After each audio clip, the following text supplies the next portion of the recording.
Hello, मैं आपकी एहसास और आज बात दिल की। कितना अच्छा लगता है न अपनी दिल की बातें सुनना। और इसीलिए तो हमने ये स्टैंड अप शो शुरू किया है। तो चलिए आज हमारे बीच आ रहे हैं मिस्टर फेलियर, जो सुनाएंगे आपको उनके दिल की बातें। हेलो दोस्तों, मैं मिस्टर फेलियर। शुरुआत एक छोटी सी कहानी से। एक लड़का जो बचपन से पढ़ाई में लगा रहता था। कम दोस्त, कम बातें, पर ज्यादा उम्मीद, ज्यादा सपने।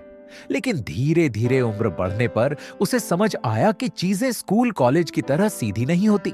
कॉलेज खत्म होते ही एक ऐसी रेस जिसका कोई छोर ही ना हो शुरू होती है। और वो रेस थी कॉम्पिटिटिव एग्जाम की। धीरे धीरे उस अंधी रेस में पूरे जोश से दौड़ा, लेकिन हार गया। थका पर रुका नहीं, सहमा नहीं, बस कुछ सांसें झड़ी, लेकिन जोश काफी था। फिर दौड़ा, फिर हार गया, बस हारता ही गया। अब वो सहम चुका था। घर की परेशानियां अब उसे खाती थीं। इतने के बाद भी कोई फल न मिला। अब उसके पास दो रास्ते थे, या तो फिर खड़ा हो और रेस में फिर दौड़े, या इसे खत्म कर दे। कुछ सोच पाता कि धीरे धीरे परिस्थिति बिगड़ गई। उसने मां को खो दिया। अब इस पहाड़ जैसे दुख के साथ वो रेस नहीं दौड़ सकता और गिव अप कर देता है। सब कुछ छोड़ के चला जाता है। कहानी खत्म। क्यों? क्या हुआ? अच्छा नहीं लगा ना? अगर वो लड़का लास्ट में कुछ बड़ा करता तो अच्छा लगता ना, फील आता, मोटिवेशन मिलता। लेकिन उसके बाद क्या? ये तो कोई भी बता देगा कि इस दुनिया में असफल लोग ज्यादा हैं। इस लड़के की तरह कई ऐसी कहानियां हैं जो किसी बुरे अंत से खत्म हुई हैं, पर हम सुनते हैं सिर्फ सफलता की कहानियां। और इन सफलता की कहानियां इतनी डिमांड में हैं कि कई बार सिंपल सी चीजों को भी इमोशनल और स्ट्रगल जैसा बताकर कहानियां बेची जाती हैं।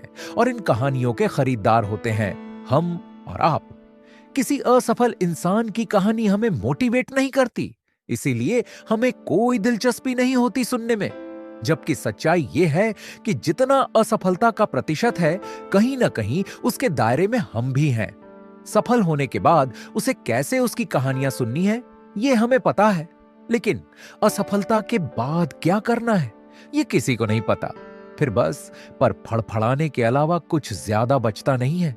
और एक दिन परेशानियों की गठरी ढोते हुए दूर कहीं से किसी सफल व्यक्ति के स्ट्रगलिंग दिनों की कहानी कानों में पड़ती है, जो हमसे बेहतर स्थिति में ही था, पर सुननी पड़ती है। और उस कहानी के खरीदार होते फिर वही जोश से भरे हुए हम आप जैसे नवजात शिशु।